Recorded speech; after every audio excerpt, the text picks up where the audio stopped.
우리 다 함께 사도신경으로 우리의 신앙을 고백드리시면서 11월 11일 목요일 아침 예배를 우리 하나님 앞에 올려드립니다. 나는 전능하신 아버지 하나님, 천지의 창조주를 믿습니다. 나는 그의 유일하신 아들, 우리 주 예수 그리스도를 믿습니다. 그는 성령으로 잉태되어 동정녀 마리아에게서 나시고 본디오 빌라도에게 고난을 받아 십자가에 못 박혀 죽으시고 장사된 지 사흘 만에 죽은 자 가운데서 다시 살아나셨으며 하늘에 오르시어 전능하신 아버지 하나님 우편에 앉아 계시다가 거기로부터 살아있는 자와 죽은 자를 심판하러 오십니다. 나는 성령을 믿으며 거룩한 공교회와 성도의 교제와 죄를 용서받는 것과 몸의 부활과 영생을 믿습니다. 아멘.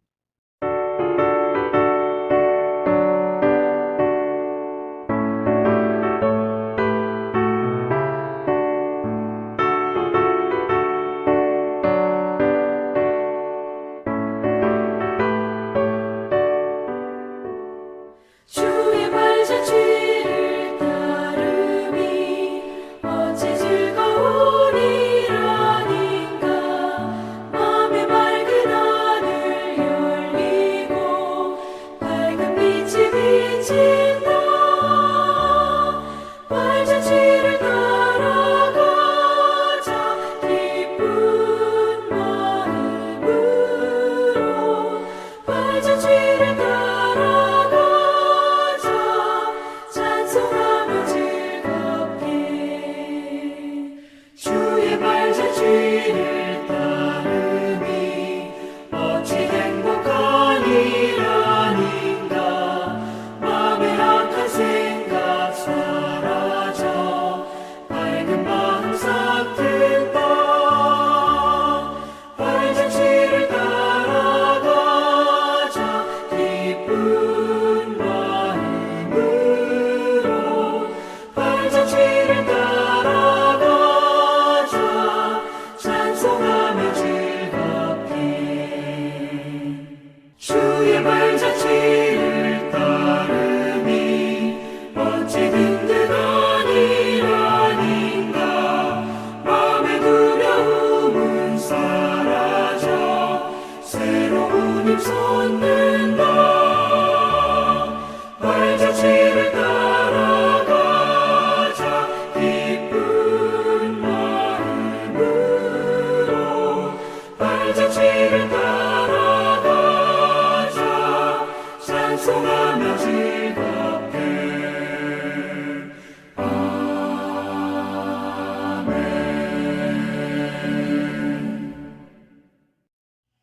오늘 우리에게 주시는 하나님의 말씀은 누가복음 18장 15절로 17절 말씀입니다.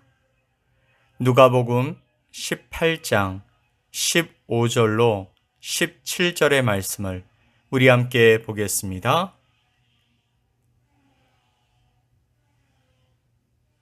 사람들이 예수께서 만져주심을 바라고 자기 어린 아기를 데리고 오매 제자들이 보고 꾸짖거늘 예수께서 그 어린 아이들을 불러 가까이 하시고 이르시되 어린 아이들이 내게 오는 것을 용납하고 금하지 말라. 하나님의 나라가 이런 자의 것이니라. 내가 진실로 너희에게 이르노니 누구든지 하나님의 나라를 어린아이와 같이 받아들이지 않는 자는 결단코 거기 들어가지 못하리라 하시니라. 아멘. 오늘 예수님은 제자들에게 하나님의 나라에 들어갈 수 있는 필수 조건을 말씀해 주셨습니다. 16절 말씀에 하나님의 나라가 이런 자의 것이니라. 17절 말씀에도 누구든지 하나님의 나라를 어린아이와 같이 받아들이지 않는 자는 결단코 거기 들어가지 못하리라 라고 말씀하셨습니다. 즉, 어린아이와 같은 자, 어린아이같이 하나님의 나라를 받아들이는 자가 하나님의 나라에 들어갈 수 있다고 말씀하시는 것입니다. 그렇다면 이게 도대체 무슨 뜻일까요? 성경학자들은 본문에서 말하고 있는 어린아이 같음을 연구해서 그 의미를 설명하려고 했었습니다. 어린아이는 속일 줄 모른다. 또 그는 무력하다. 잘 믿는다. 잘 용서한다. 남의 시선을 의식하지 않는다. 신선하다. 죄나 의심이 없다. 겸손하다 등 많은 설명이 있습니다. 그렇다면 예수님은 과연 어떤 의미로 어린아이와 같은 자가 하나님의 나라에 들어간다라고 말씀하셨을까요? 오늘 본문 말씀을 통해서 예수님께서 어떤 사람을 그 나라에 들어가게 하시는지 함께 생각해 보기 원합니다. 그리고 말씀을 들으면서 여러분이 하나님 앞에 섰을 때 과연 어린아이와 같은 자라고 자신을 소개할 수 있을지 생각해 보시기 바랍니다. 15절 말씀을 보면 사람들이 예수께서 만져주심을 바라고 자기 어린아기를 데리고 오매 제자들이 보고 꾸짖거늘. 아멘. 어린아이를 위해 축복을 구하는 것은요, 이스라엘 백성들의 오래된 관습이었습니다. 창세기 48장에서 야곱이 요셉의 두 아들 므낫세와 에브라임의 머리에 손을 펴서 얹고 하나님께 축복을 구하는 기도를 했던 것을 여러분이 기억하실 것입니다. 예수님 당시에도 어머니들이 첫 생일을 맞은 어린아이를 유명한 랍비에게 데리고 가서 축복을 받는 관습이 있었습니다. 많은 사람이 그 관습에 따라서 예수님께 어린아이를 데리고 와서 그들에게 안수하고 축복 기도를 받기를 원했던 것입니다. 특별히 누가는 어린 아기라고 표현했는데 이는 갓난아기를 말하는 것입니다. 하지만 예수님 앞에 데리고 온 아기가 모두 갓난아기였던 것은 아니었습니다. 아장아장 걷는 아이부터 말을 잘 알아듣는 아이까지 다양했을 것입니다.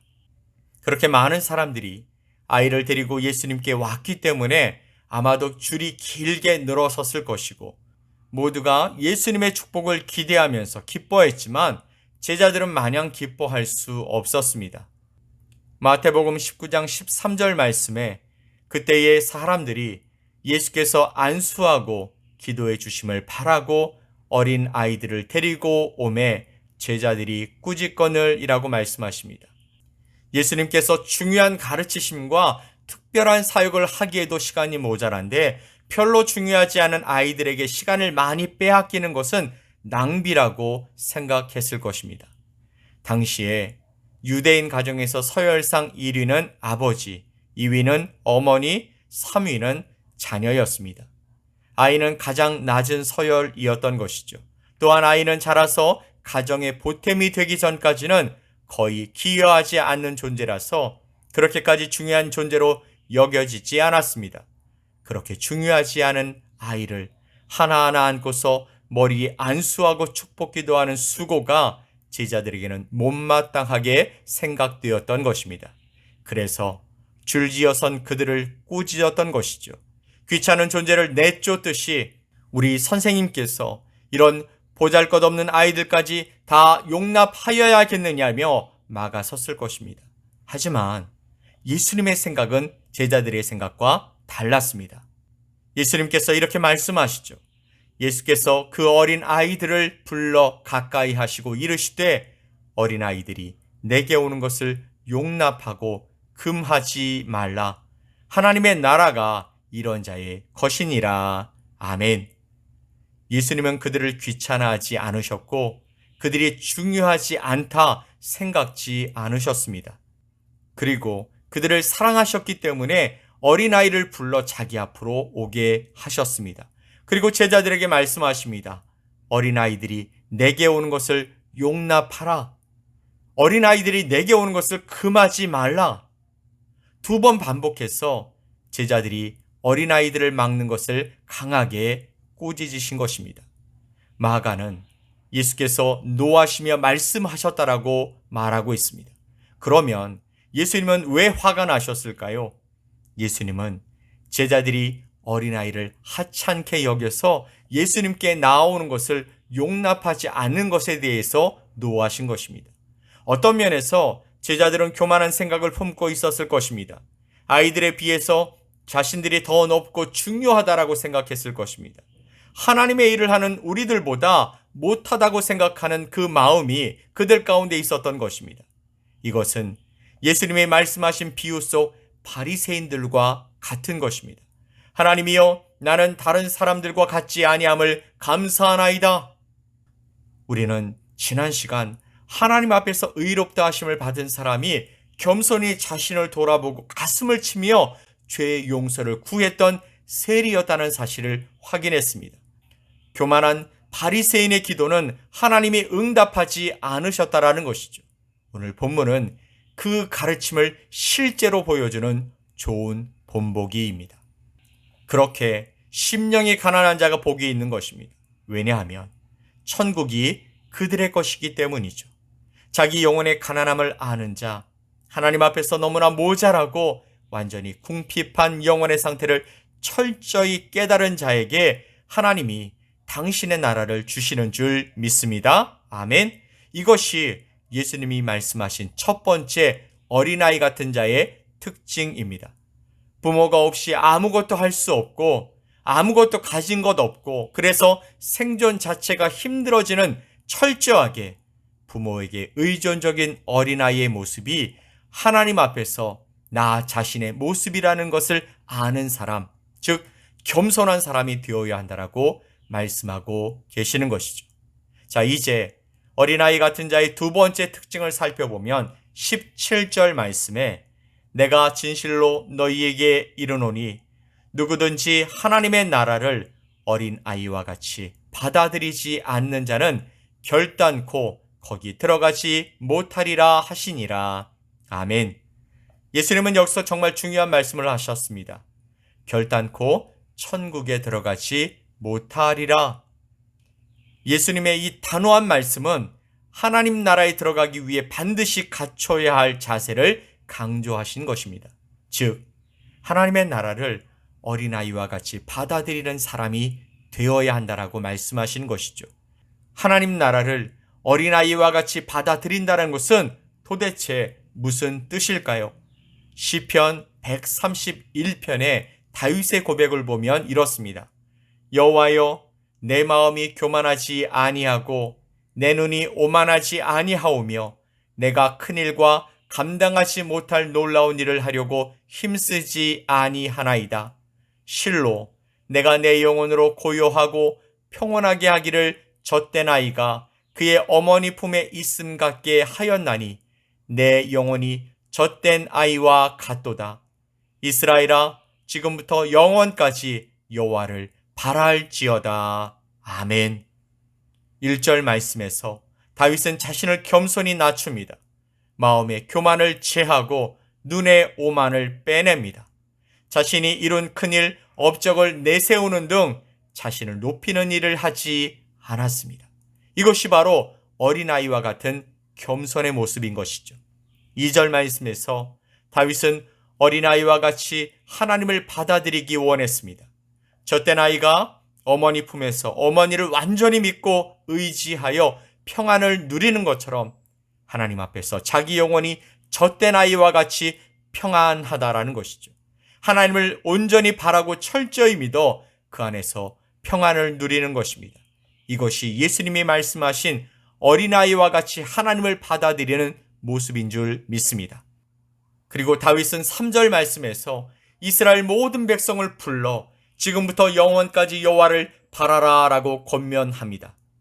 바라다 라는 이 말씀은 기다리다, 소망하다의 의미를 갖고 있는데 이것은 하나님께 믿음을 두고 그가 이루실 것을 확신하며 기다리는 것을 의미하는 것이죠. 이것이 우리가 하나님께 나아갈 때 반드시 요구되는 자세인 줄 믿습니다. 젖된 아이가 어머니를 신뢰하여 그 안에서 온전한 평안을 누리듯이 하나님을 온전히 믿으라는 것이죠. 오늘 예수님의 제자들에게 하신 말씀도 이와 같습니다. 어린아이처럼 하나님의 나라, 그 나라의 왕이신 하나님을 지금부터 영원까지 믿고 바라라라는 것이죠. 그렇게 믿는 자가 하나님의 나라에 들어갈 수 있다라고 말씀하시는 것입니다. 예수님은 결국 앞에서 하신 두 비유의 핵심인 믿음과 겸손을 이 사건 하나로 다시 확실하게 가르쳐 주신 것입니다. 즉, 하나님의 나라는 하나님을 믿고 바라는 자에게 주어진다. 그리고 하나님의 나라는 겸손히 자신을 낮추는 자에게 주어진다라는 말씀인 것이죠. 사랑하는 성도 여러분, 하나님은 하나님을 불신하고 제멋대로 사는 사람을 제일 싫어하십니다. 따지는 사람, 하나님의 말씀대로 살지 않고 멋대로 하다가 삶이 뜻대로 풀리지 않아 불평, 불만을 터뜨리는 사람, 하나님의 말씀을 듣지도 않고 화만 내는 사람, 이런 사람을 싫어하십니다. 반면에 하나님이 가장 좋아하는 사람은 하나님을 믿고 따르는 자인 것입니다. 하나님을 바라고 겸손히 그분을 따르는 자입니다. 하나님의 모든 은혜에 감사하면서 하나님이 하시는 일에 절대적으로 신뢰를 보내는 자, 하나님이 자기를 위해 일하실 거라 믿는 자, 지금 내 상황이 어려워 보여도 더디더라도 기다리는 자, 웃으며 감사하고 하나님 때문에 지금까지 잘 지낸다고 하는 자를 기뻐하시며 사랑하시는 줄 믿습니다. 그리고 이런 사람이 하나님의 나라에 들어가는 줄 믿습니다. 아멘. 여러분은 어린아이와 같은 모습으로 하나님을 바라보고 살아가십니까? 아니면 수많은 나의 생각과 나의 계산을 통해 내가 생각하는 가장 좋은 길을 선택하며 살아가십니까? 요사이 저는 다니엘 기도를 참여하면서 제게 주시는 하나님의 은혜가 너무나 큰 것을 경험하고 있습니다. 그리고 그 간증자들의 삶의 이야기를 들으면서 다시 확인하는 것은 하나님은 살아계시며 지금도 우리 삶의 자리에서 역사하고 계심을 다시 한번 확인하게 됩니다. 또한 교회를 건축해가면서 이 모든 것이 하나님이 주시는 기적임을 고백하지 않을 수 없습니다. 그래서 더더욱 주님을 의지하고 바라보며 살게 되는 것입니다. 여러분의 삶에도 이런 은혜와 기적의 역사가 날마다 고백되어지길 예수님의 이름으로 간절히 축원드립니다. 아멘. 우리 함께 기도합시다. 주님, 어린아이와 같은 모습으로 하나님을 바라보고 받아들이는 자에게 하나님의 나라가 임할 것이라고 말씀해 주심에 감사합니다. 이 말씀이 우리 삶의 믿음으로 드러나고 역사로 확인되게 하여 주시옵소서. 우리를 묶고 있는 모든 문제들은 예수 그리스도의 이름으로 명하노니 묶임을 풀고 떠나갈지어다, 회복될지어다. 오늘도 내 삶에 함께 하실 주님을 믿고 감사드리며 예수 그리스도의 이름으로 간절히 기도 올리옵나이다. 아멘. 하늘에 계신 우리 아버지여, 이름이 거룩히 여김을 받으시오며 나라가 임하시오며 뜻이 하늘에서 이루어진 것 같이 땅에서도 이루어지이다. 오늘 우리에게 일용할 양식을 주시옵고 우리가 우리에게 죄 지은 자를 사하여 준 것 같이 우리 죄를 사하여 주시옵고 우리를 시험에 들게 하지 마시옵고 다만 악에서 구하시옵소서. 나라와 권세와 영광이 아버지께 영원히 싸움나이다. 아멘.